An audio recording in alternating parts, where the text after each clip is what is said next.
Je voudrais du soleil vert, des dentelles et des théâtres, des photos de bord de mer, dans mon jardin d'hiver. Je voudrais de la lumière, comme en Nouvelle-Angleterre. Je veux changer d'atmosphère, dans mon jardin d'hiver. Ma fleur, sous la pluie de novembre, tes mains qui courent, je n'en peux plus de t'attendre. Les années passent, qu'il est loin, là je tombe. Nul ne peut nous entendre.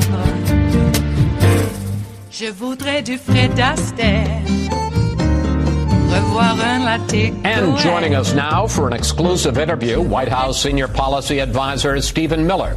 Stephen, welcome back to Fox News Sunday. Great to be here. Thank you.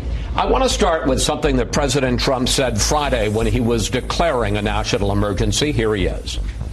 I could do the wall over a longer period of time. I didn't need to do this, but I'd rather do it much faster. I didn't need to do this. How does that justify a national emergency?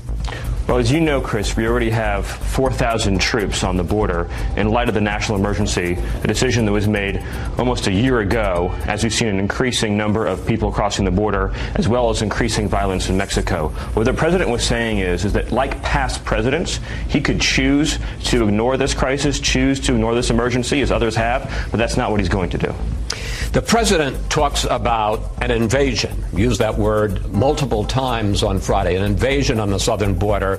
But let's look at the facts. I want to put them up on the screen.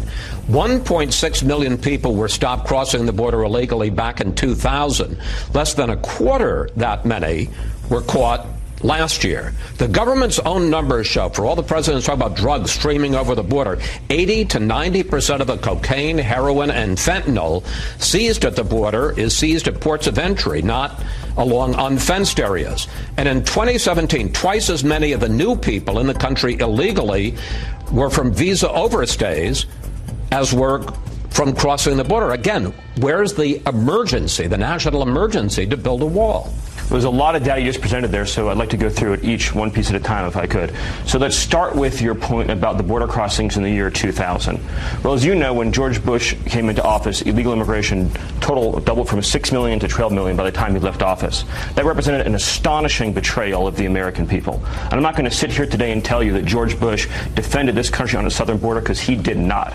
One of the biggest changes that's happened since then and now is the mass release of illegal aliens due to a patchwork of court rulings and loopholes in our federal laws and changing tactics from smugglers and transnational organizations. I want to go into all of this, but I mean, let's just focus on that one issue. Right. 4 times as many people were coming across the border in 2000 as now. So why is that a national emergency? Back then, 95% could be turned around in a matter of days.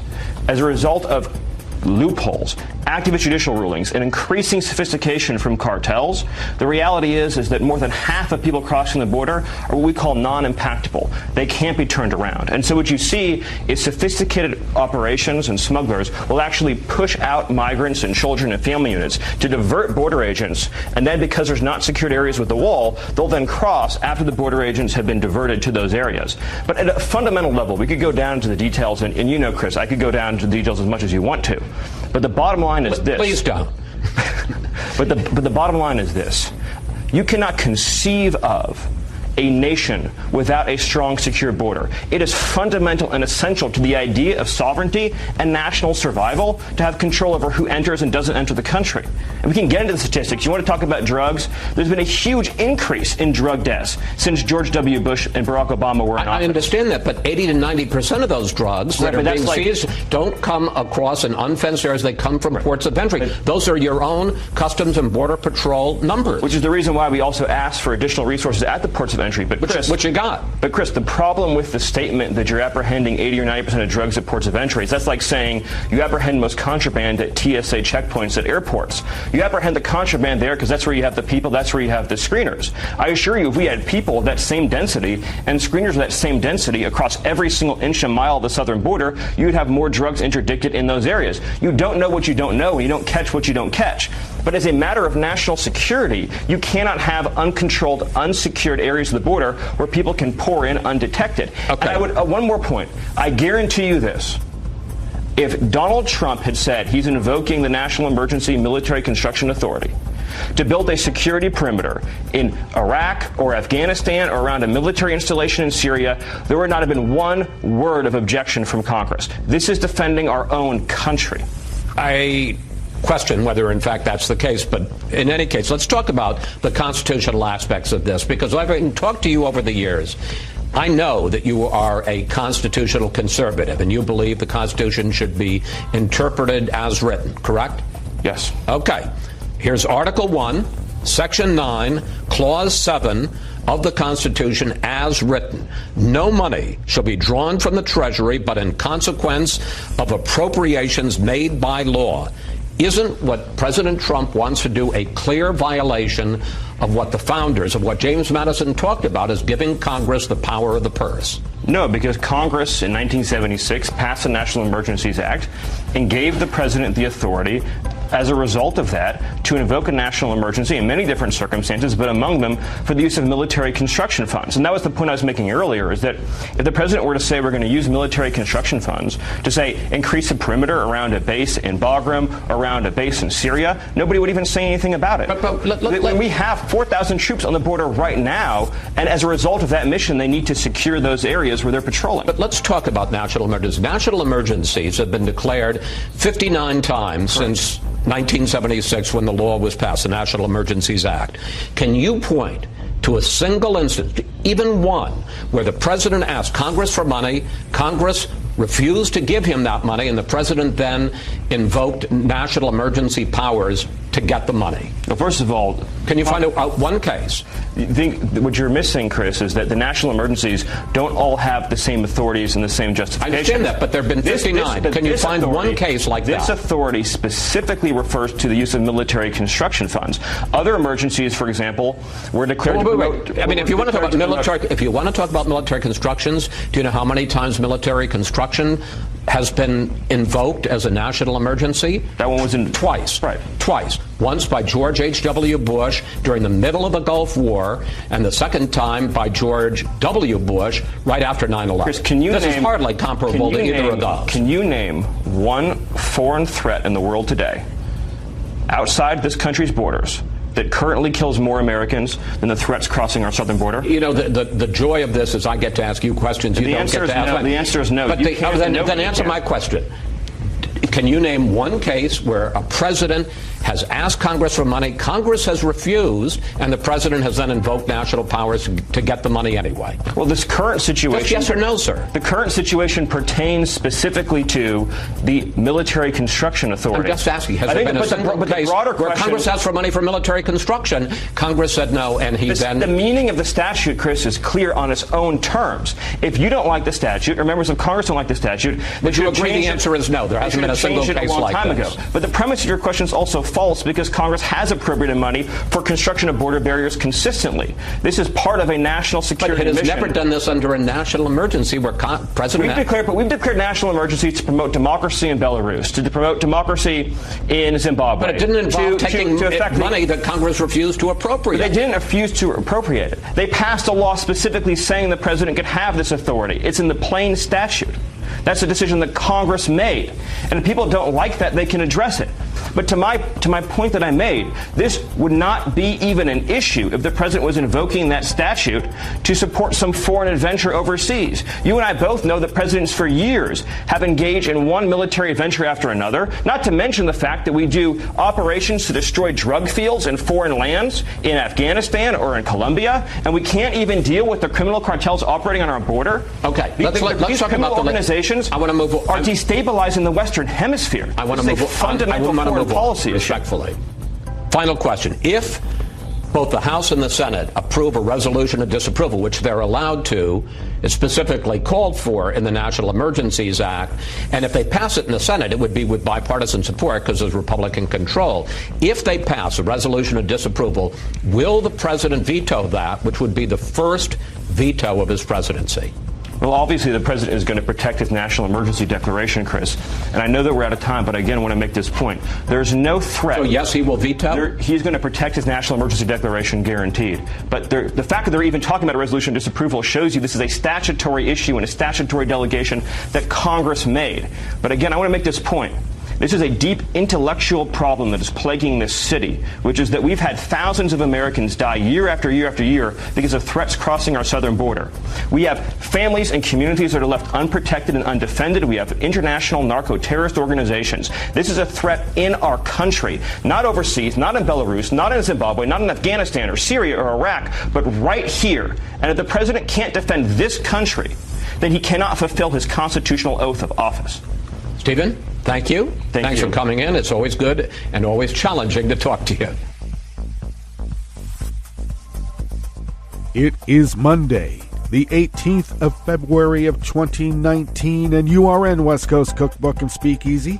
I am your chef de cuisine, Justice Putnam, and our daily special is River City Hash Mondays. It has been another one of those weekend, folks, and oh my God, it's a wacko Monday too. So we've taken everything that we have left, and we've mixed it all together, and now we have a gourmet curated day for you here in West Coast Cookbook and Speakeasy, in the Bistro Cafe, and of course at the chef's table later on. Well, I'm sorry that we had to go through Stephen Miller, all of it, but we just had to. I needed folks to be able to hear this fellow in his entirety. He is such a Santa Monica Goebbels. That's what he's known as, Stephen Santa Monica Goebbels Miller. No one likes him there. They hate him. So, I just had to let that go on. Apparently Chris Wallace now is one of the most flaming liberals that Fox has ever somehow come across. Chris Wallace. That's how bad it is. If they think that Chris Wallace is a liberal, sort of area on the spectrum. Those proclaimers are, boy, it's so far right. I'm blinded. I'm blinded. Yeah, by the white light. It's very bright. The bots are out, and people who want to be bots. I mean, there's actual bots, and then there are actual people who want to act like a bot. It's so stupid. I mean, they actually think that they're transparent and they can get away with it. All right. Well, we see you, and it's not going to work. Keep it up, though. Please. Please. What else has happened? Oh, my God. The world is coming apart at the seams. Australia is being hacked relentlessly, mostly by Russia and some by China, but mostly by Russia. And we're not really hearing a whole lot about it, but we will. What's on the rest of the menu here today in the Bistro Cafe at West Coast Cookbook and Speakeasy? Since Stephen Miller took up such a large block, I feel like I should apologize, but it's important that we know where this fellow's place is.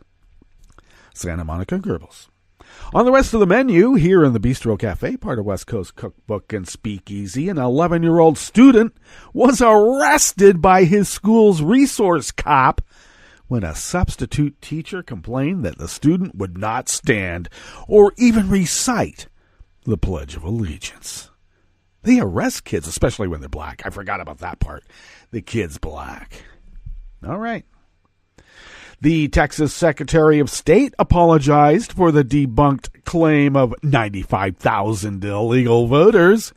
You know, that was 95,000 of the millions and millions and millions of microscopic brown people who were just infecting the whole atmosphere of America and destroying the very fabric of what we are. He apologized for that.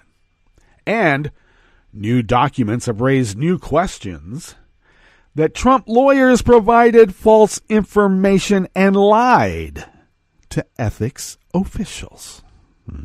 Lied. And after the break, we then moved to the chef's table, where Japanese Prime Minister Shinzo Abe said the only reason he nominated Trump for a Nobel Prize is because Trump asked him to. I know this has been somewhat reported before and at great length and with great analysis, but I just had to bring it up. All right. And 14 Tunisian workers kidnapped by armed men in western Libya 4 days ago have been released. Well, there's some good news on a Monday after all. All that and more on West Coast Cookbook and Speakeasy. Bon appetit.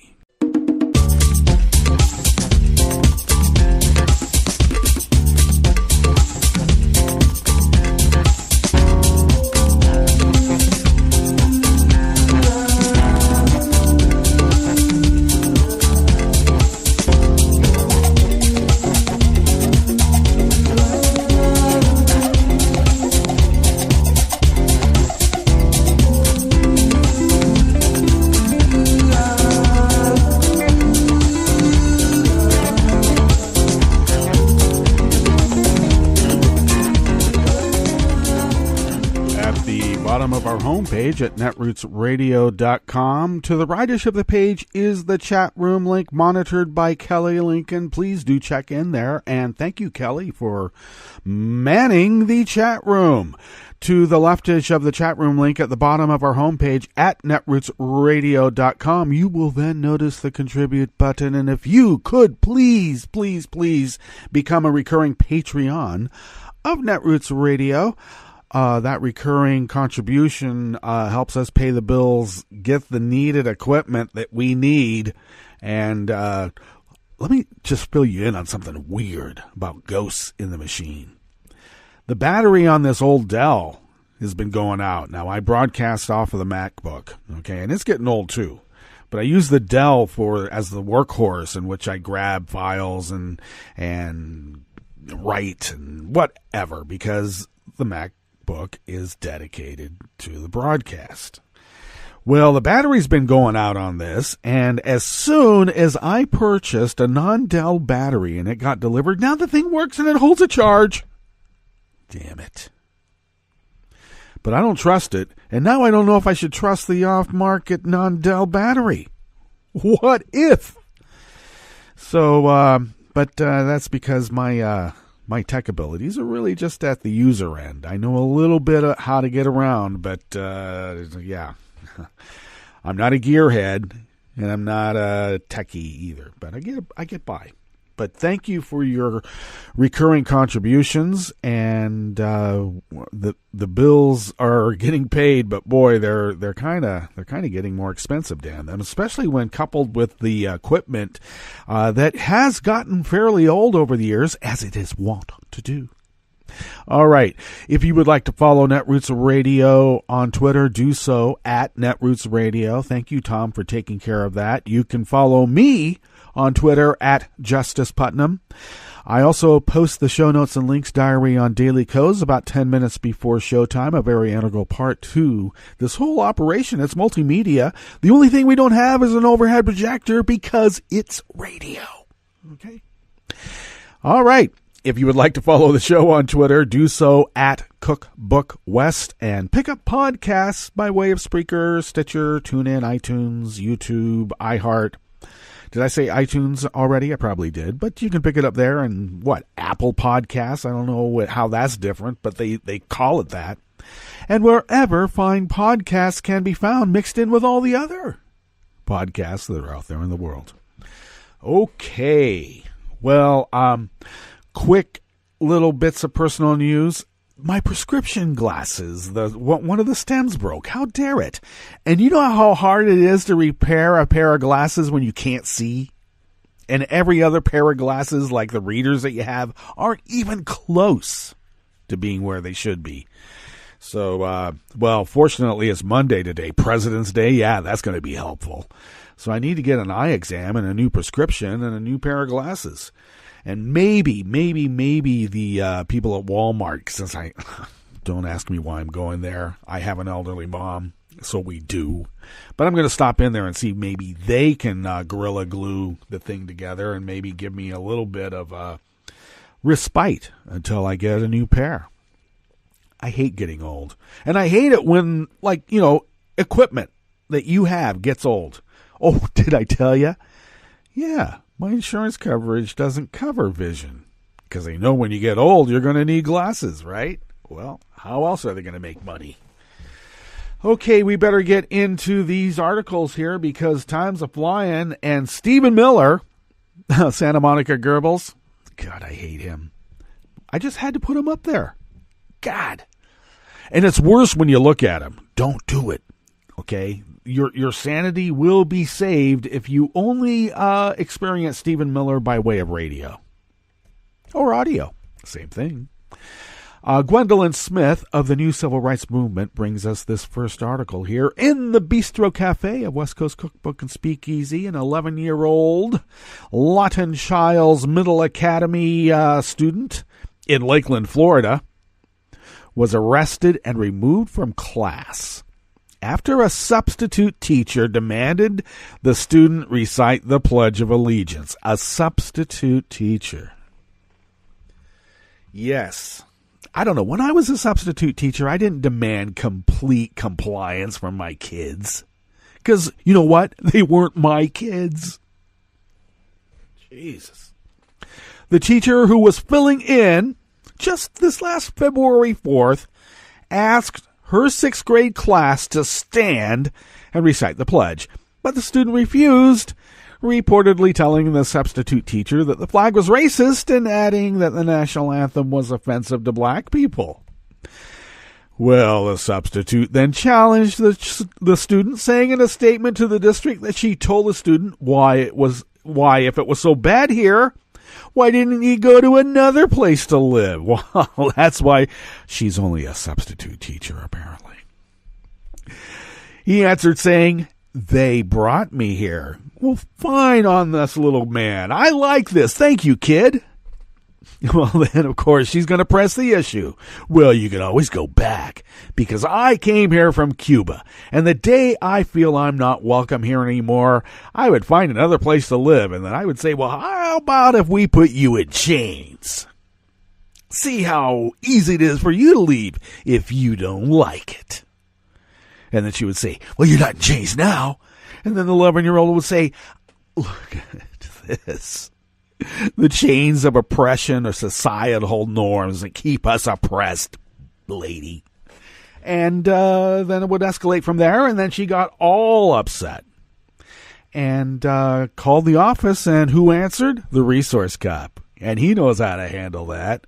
They know how to get compliance right now. And they did, and they arrested an 11-year-old on what charge?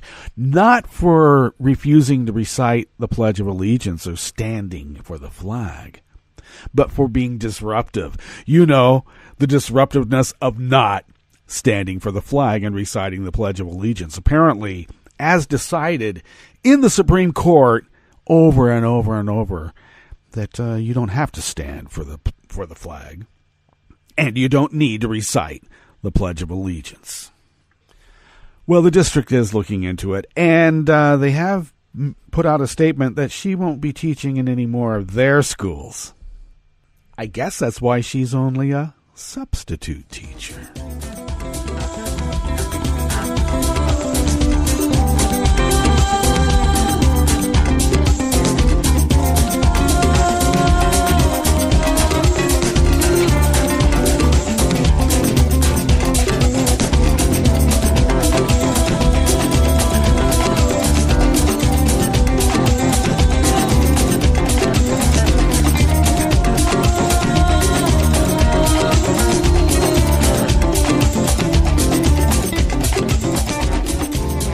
Dale of Think Progress brings us this next offering here in the Bistro Cafe of West Coast Cookbook and Speakeasy, River City Hash Mondays. A new conspiracy theory emerged in the conservative echo chamber last month.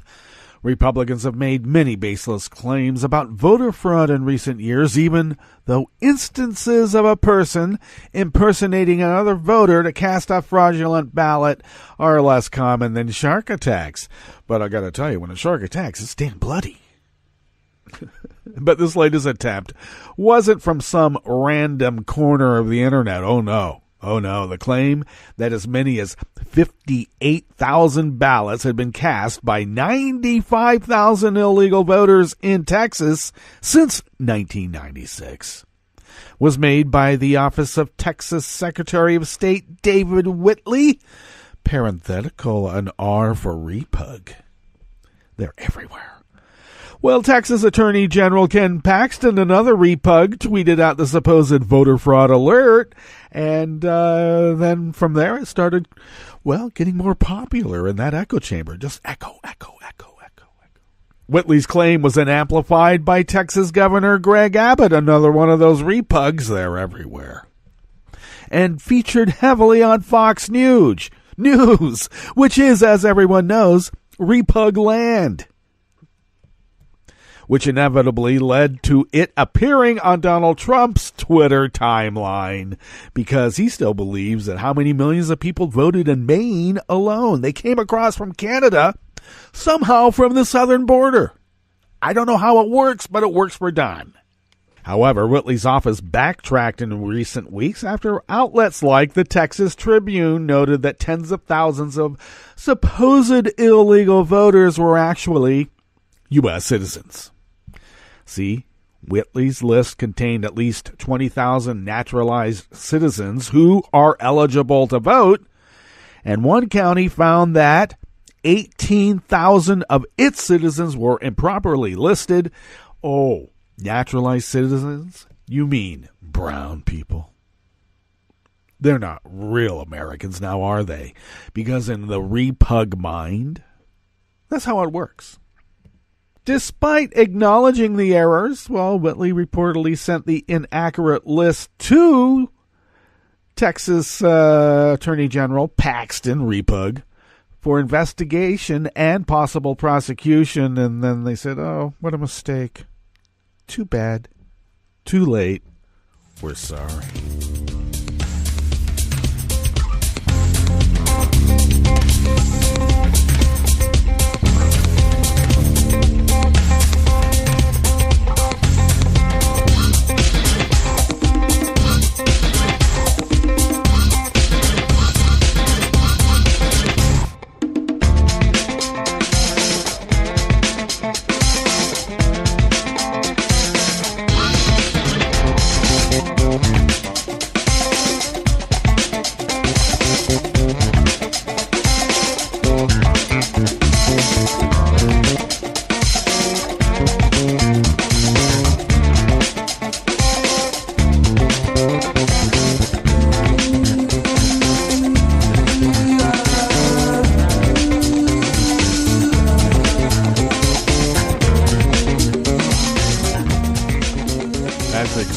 Also of Think Progress brings us this final offering here in the Bistro Cafe of West Coast Cookbook and Speakeasy, River City Hash Mondays, because, folks, we still have the chef's table, and even on a Monday, we don't just serve the French 77s on Blue Moon Spirits Fridays. The French 77 is the featured cocktail in West Coast Cookbook and Speakeasy at all times. Representative Elijah Cummings made the stunning allegation on Friday that Donald Trump's lawyers gave false statements to government ethics officials regarding hush money payments to adult film actress Stormy Daniels. Cummings, chairman of the House Oversight and Reform Committee, lodged the charge in separate letters to White House counsel Pat Cipollone and to the Trump Organization. It now appears that Trump's other attorneys at the White House and in private practice may have provided false information about these payments to federal officials, Cummings wrote. The letter includes documents that he says show Trump lawyers repeatedly provided false information to ethics lawyers about the nature of payments to Cohen. This raises significant questions about why some of Trump's closest advisors made these false claims and the extent to which they were acting at the direction of, in coordination with, the so-called President of the United States. I put in the so-called. We can't really call him by the P word, and Elijah, come on, call him Trump. Well, Cummings is a lot more polite than I am, okay? But we have a style manual that really prevents us and precludes us from using the P word for Trump. Only in rare occasions will we allow it, and I guess I had to let it slip through this time. Well, Cummings renewed a demand that the White House hand over documents about Trump's payment to his former personal lawyer, Michael Cohen. Oh, you mean his fixer. Payments which were ultimately intended to silence women alleging extramarital affairs during the 2016 campaign. He notes that Trump has thus far failed to comply. Now, Trump fixer Michael Cohen has been sentenced to serve 3 years in prison after admitting his part in the hush money payments. He is also due to testify before Congress prior to March 6, when he is then scheduled to report to prison. The new allegations from Cummings will likely be a critical part of his hearing.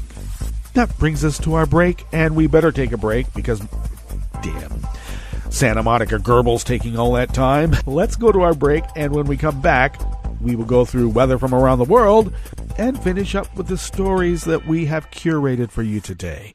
You are listening to West Coast Cookbook and Speakeasy, and we will be right back. You are listening to netrootsradio.com. Please hang up and try again.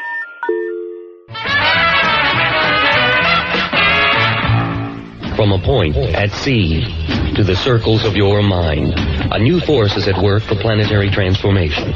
New radio for a new Earth.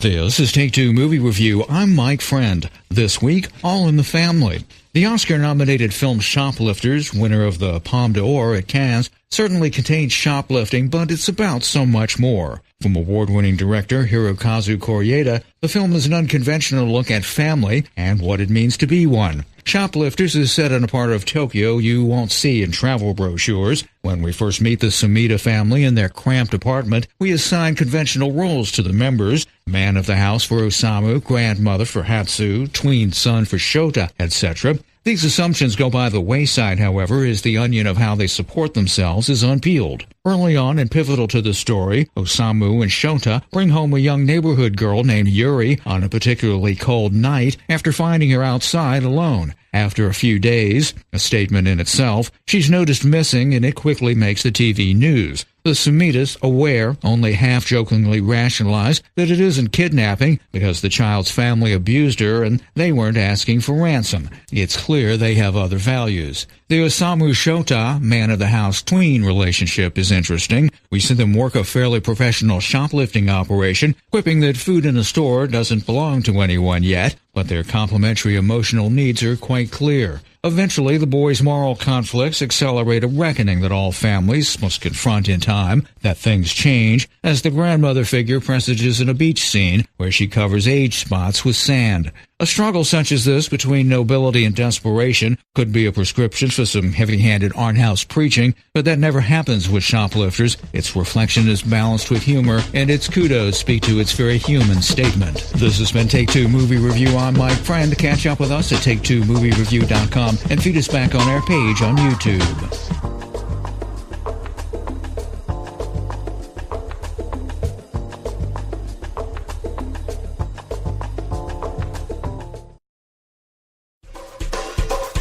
This is Scientific American's 60-Second Science. I'm Steve Mirsky.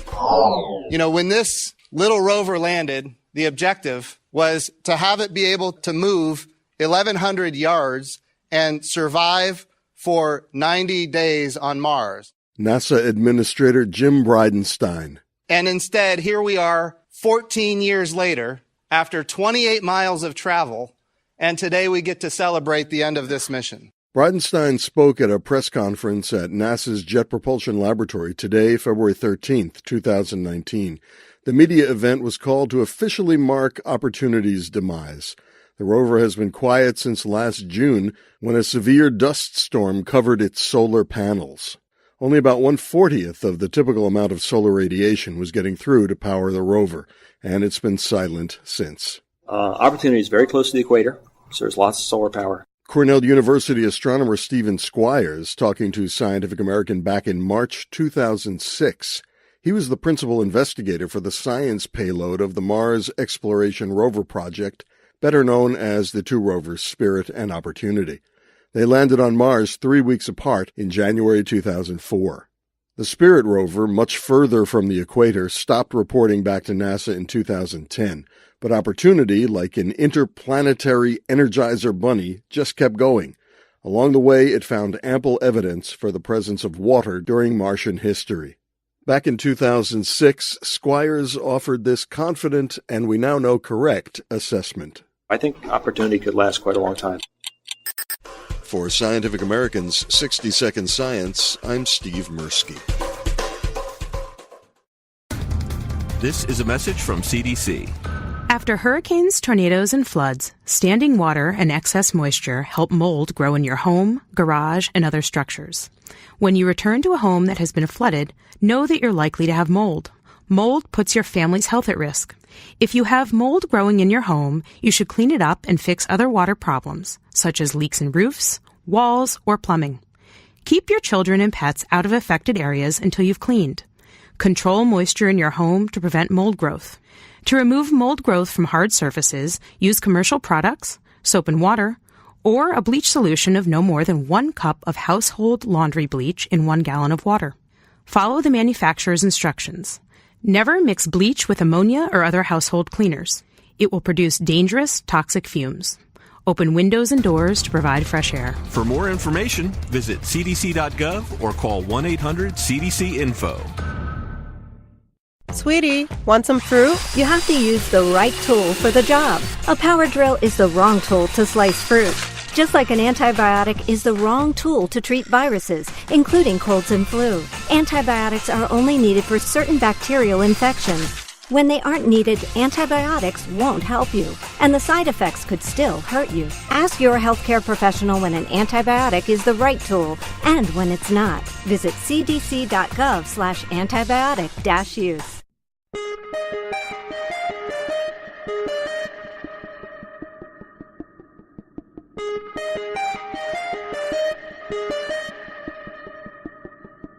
Hi, I'm Tom Hartman, and since you're listening to netrootsradio.com, show your progressive side and go to the donate button on the bottom of the homepage. It's progressives like you who power Netroots Radio and keep the progressive message beaming everywhere 24 hours a day. Just go to our donate button at the bottom of netrootsradio.com. Thank you for keeping progressive radio at full power.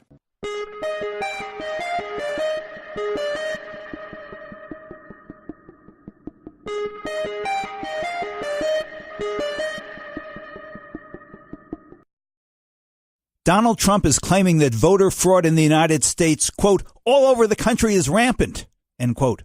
Back with the facts in 7 seconds. Listen up. This matters. I'm Louis Black, and this is the Civil Liberties Minute with ACLU attorney Bill Newman. In 2012, Florida election officials claimed to have identified 186,000 non-citizens registered to vote. But then that claim was scrutinized, and the 186,000 number, that was reduced by 99% to 2,625 possible non-citizens on the rolls. But then that list was examined, and it turned out that that list, too, was riddled with errors and was wildly exaggerated, so that at the end of the investigation, only 85 people in Florida total were removed from the rolls out of a total of 12 million voters. Let's review. Out of 12 million voters in total, 85 persons were improperly registered to vote for one reason or another. The same basic story is now being repeated in Texas with apparently the same result. The bottom line, the claim of voter fraud is a fraud. meant to justify voter suppression and foster racism and target immigrants and naturalized eligible-to-vote citizens. The Civil Liberties Minute is made possible by the American Civil Liberties Union because freedom can't defend itself. The Koch brothers believe that their great wealth entitles them to rule over the many. So, for decades, they've been running a surreptitious assault on the rules that protect the majority of us from their abuse. From whacking our voting rights to busting unions, their plutocratic intent is nothing less than to pull a coup on democracy, installing a government of, by, and for the super-rich. They've enlisted a secretive cadre of other billionaires who share their extreme kleptocratic belief that 1, property rights of the rich are more important than the people's political rights. 2, that majority rule is not a good form of governing. And 3, that the makers, as the billionaires dubbed themselves, should be able to overrule collective actions of the lower classes, whom they call takers. They've created a complex, sophisticated web of right-wing front groups that have already corporatized a slew of our most basic laws and institutions. And they've gained a chokehold on nearly every level of government, including our courts and whole states like Wisconsin, North Carolina, and Texas. To carry out their attacks, they've essentially taken over the Republican Party. Even more shocking than the arrogance of this unprecedented power grab by the conspiracy of billionaires is its quiet success. The Koch coup crept up on us because it abhorred publicity and couched each move as an independent effort by a separate group. Then, the conspirators backed the Supreme Court's outrageous 2010 Citizens United decision, decreeing that unlimited corporate spending is allowed because it's, quote, free speech. Only then did Americans begin waking up to the reality that the Kochs were making an assault on democracy itself. This is Jim Hightower saying, to learn more, check out the extensive Koch web files at the Center for Media and Democracy at exposedbycmd.org/Koch. Need an antidote to the progressive blues? Want some good news about how grassroots folks are rebelling against the corporate powers and winning? Well, here's an easy-to-swallow pill for you, the Hightower Lowdown. Hightower's monthly newsletter will give you the lowdown, even as it lifts you up. It's 4 pages a month, jam-packed with facts you can use, actions you can take, and Jim's own Texas humor, all for only $15 a year. To become a lowdowner, go to hightowerlowdown.org. This is Solidarity News on Radio Labour. I'm Mark Belanger. Labor at the international level is paying particular attention to the future of work. The initiative was taken by the UN's International Labor Organization when the ILO established a commission on the subject. But also the global unions have been working on the issue. For example, the International Transport Workers Federation, the ITF, partnered with the World Maritime University to study the future of work. I talked to Stephen Cotton about the ITF's position on the future of work and new forms of work such as the ride-hailing service Uber. Mr. Cotton is the ITF's General Secretary.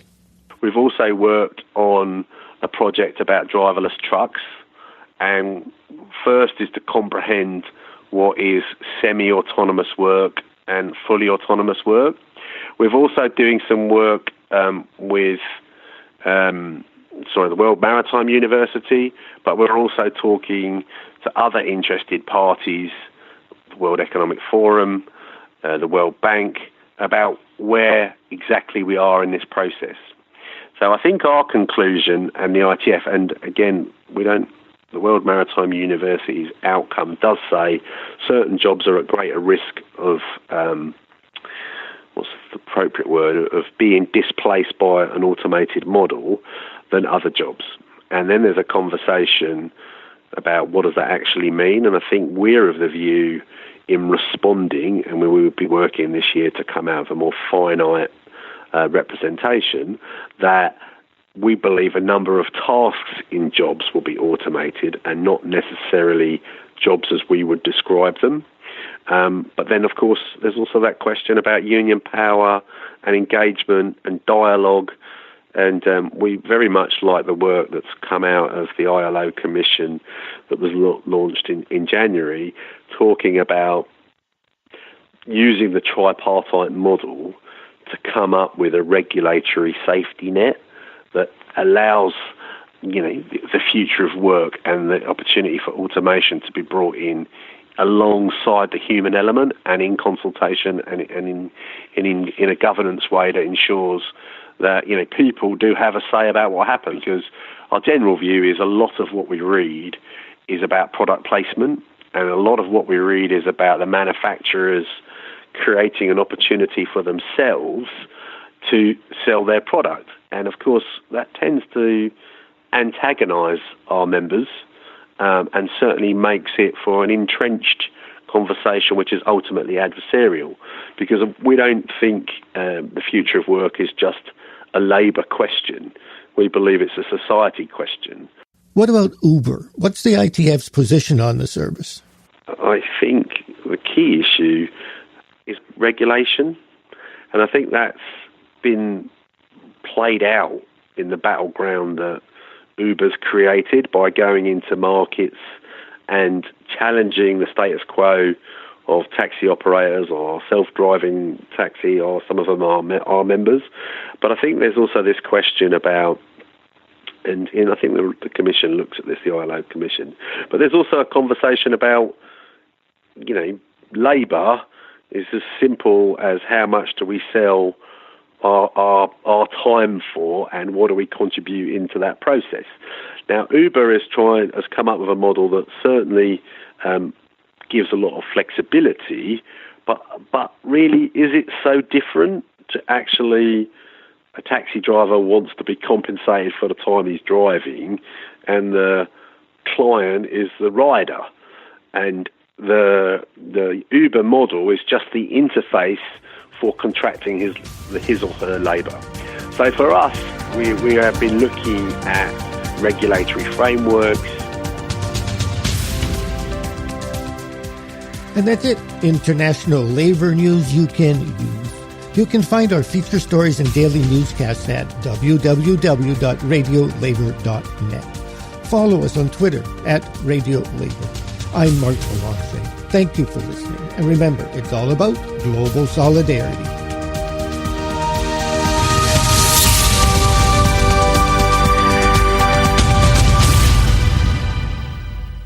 From United Nations headquarters in New York, I'm Luke Vargas with your World in 2 Minutes. Indian forces in the contested region of Kashmir came under attack this week when a car bomb killed at least 46 paramilitary police, the deadliest attack in Kashmir in some 3 decades. Indian officials were quick to blame the Pakistani militant group Jaish-e-Mohammed for the attack, and even alleged the Pakistani government was involved in planning it. Asfandir Mir is a postdoctoral fellow at Stanford University's Center for International Security and Cooperation, and says India will likely retaliate in the days ahead, but will try and calibrate its response to appease hawks at home, while minimizing the risk of a dangerous escalation. What we're likely to see is, some kind of airstrikes, maybe a barrage of artillery fire in the region of Kashmir, and then India would try to sort of stem it just at that level, because if it spirals beyond that point, then the risk of nuclear weapons coming into play becomes very real, and then both sides have lots of nuclear weapons, and we could have absolute destruction. That risk of nuclear war is both a reason to fear an escalation and think that unlikely. The U.S. has a history of brokering crisis talks between India and Pakistan, and despite President Trump's embrace of India's government in recent years and his public rebukes of Pakistan, Mir thinks the U.S. retains enough leverage over both parties to step into that role again. So while the U.S. is very close to India, it has also increasingly relied on Pakistan in the last 6 months or so in a bid to terminate the conflict in Afghanistan.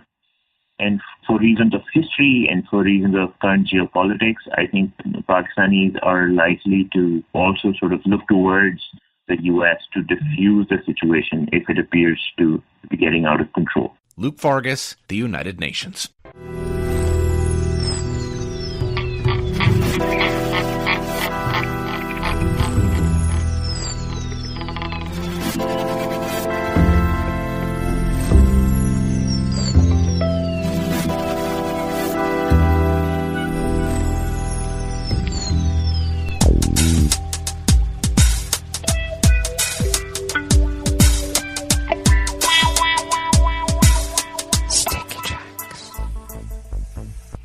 Thank you for accompanying us here to the Chef's Table at West Coast Cookbook and Speakeasy River City Hash Mondays. We always begin weather from around the world along the banks of the Rogue River and the Rogue River Valley of southern Oregon on the west coast of the continental United States of America, where it is currently, 23 degrees Fahrenheit. We are looking to have a high topping out of around 45. We'll see if it gets that high. Winds are a negligible 0 miles per hour out of the north. And let's see if they're going to be increasing in velocity later on. No, they will remain light and variable, so 1 to 2 miles an hour out of the north. And pretty much clear skies, though it is mostly cloudy at the moment. And that's how we're going to warm up some. Overnight lows in the mid to low 20s. A little chilly. And we did have some snow over the weekend and quite a bit of a frosting overnight. And then it would melt off for the most part, at least at the lower elevations. Everything above 2,000 feet has remained quite snowy. And will remain so for the next few days. We won't have any rain until around Wednesday, and then quite a good dropping. A bit cold, and quite a bit of snow at elevations above 2,500 feet. And then a day of nothing, except, when I say nothing, no snow or rain. And then come Friday, and through the weekend and into next week, we are looking to have quite a bit of snow mixed with rain. So a snowy mix, as they say, a wintry mix. Okay, let's see now. Pollen is rated at none. The air quality index is into the not so good moderate range for people who are suffering from breathing conditions at 58 parts per million. The daytime UV index is low at 2. Barometric pressure is holding steady at 30.13 inches. Visibility is at 6 miles. And relative humidity is 95%. No wonder I feel achy. It's almost like it's seeping right into my joints. Weather from around the world is brought to you by people's personal weather stations that they purchased. These people planted these purchased personal weather stations somewhere on their property, and these people positively live around the world. London is 48 and mostly cloudy. Paris is 59 degrees and sunny. Rome is 55 and mostly cloudy. Kiev is 37 and fair. Kabul is 35 and fair. Hong Kong, 63 degrees and partly cloudy. Tokyo is 46 and mostly cloudy. Sydney, Australia is 74 degrees and clear. San Francisco, California is 41 degrees and sunny. And New York is 36 degrees Fahrenheit and cloudy with a weather advisory, and I'm waiting for it to pop up. A small craft advisory, folks, so stay warm, stay careful out there on all the tributaries and waterways. And that is Weather from Around the World, brought to you by people's personal weather stations that they purchased. These people planted these purchased personal weather stations somewhere on their property. And these people positively live around the world.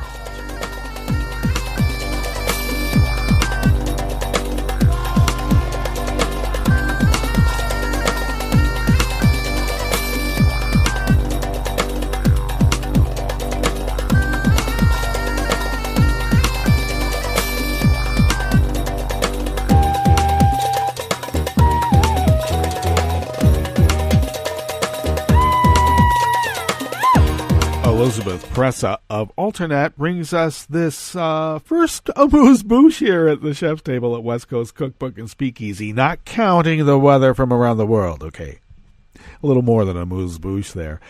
I understand that this particular amuse-bouche that I am embarking upon here at the Chef's Table at West Coast Cookbook and Speakeasy River City Hash Mondays probably might be overly reported. I know David did quite a good, thorough analysis of it.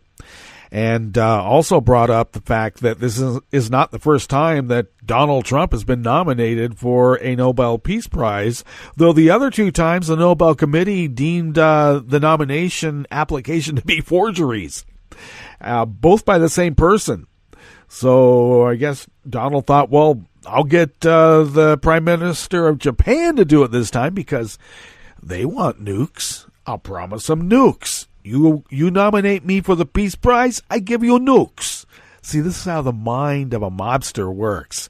Only in the mind of a mobster would allowing somebody who attacked the United States and caused us to get into an actual world war, and we had precluded them from ever having a standing military. Here, have some nukes. And that is supposed to be a peaceful gesture in which peace is guaranteed around the world. Okay.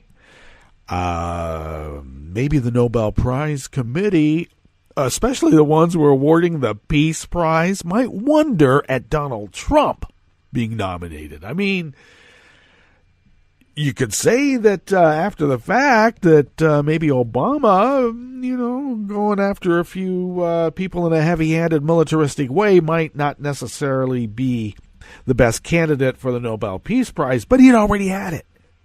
Okay, so there is that. And, I should also mention very quickly, just so that you have this firmly embedded in your brain, Shinzo Abe, the Prime Minister of Japan, did say, the only reason that I nominated Donald Trump for the Nobel Peace Prize, is because Donald Trump asked me to. That's the only reason.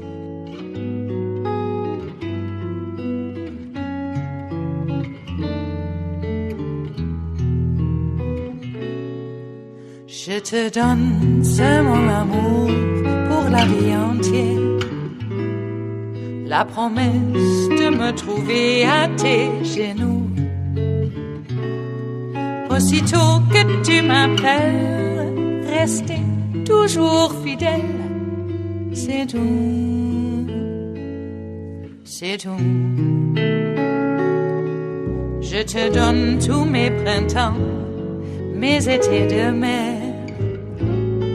Mes automnes, quand les feuilles tombent partout. Si ce n'est pas une bonne affaire, je te donne tous mes hivers, c'est tout. This final amuse-bouche here at the chef's table at West Coast Cookbook and Speakeasy comes our way by way of Reuters, with reporting by Tarek Amara, Ahmed Tolba, and Hashem Hajali, with writing by Ulf Lessing, editing by Hugh Lawson. Dateline, Tunis. 14 Tunisian workers kidnapped by armed men in western Libya 4 days ago were released yesterday, the Tunisian Foreign Ministry said in a statement. The gunmen said they would exchange the workers if a Libyan held in jail in Tunisia was freed in return, the ministry said, without saying whether the Libyan had been released.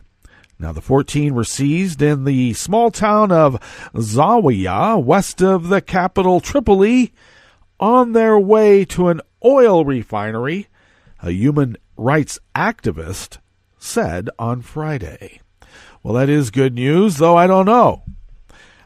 You might make the argument that it would just entice others to kidnap workers and try to get their friends freed from jail, but at least these 14 are free to go home and continue working to support their families. All right, that brings us to the end of our broadcast period for the day. And you know that Netroots Radio broadcasts on 24/7, 365. We'll meet up tomorrow for Terrytown Chowder Tuesdays, so do stay tuned to Netroots Radio all day and all night for all that breaking news as it breaks. And we'll meet up here tomorrow, right here in West Coast Cookbook and Speakeasy. Bon appetit.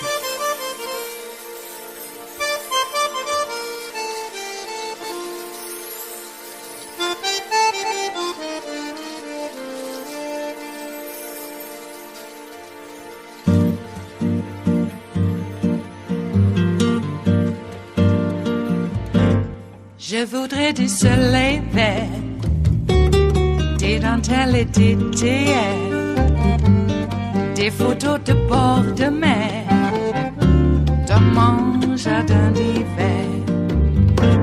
Je voudrais de la lumière, comme en Nouvelle-Angleterre. Je veux changer d'atmosphère, dans mon jardin d'hiver. Robe à fleurs, sous la pluie de novembre, tes mains qui courent, je n'en peux plus de t'attendre. Les années passent, qu'il est loin, là je tombe. Nul ne peut nous entendre. Je voudrais du Fred Astaire, revoir un latte Goël. Je voudrais toujours te plaire, dans mon jardin d'hiver. Je veux déjeuner par terre, comme au long de golfe clair, t'embrasser les yeux ouverts, dans mon jardin d'hiver.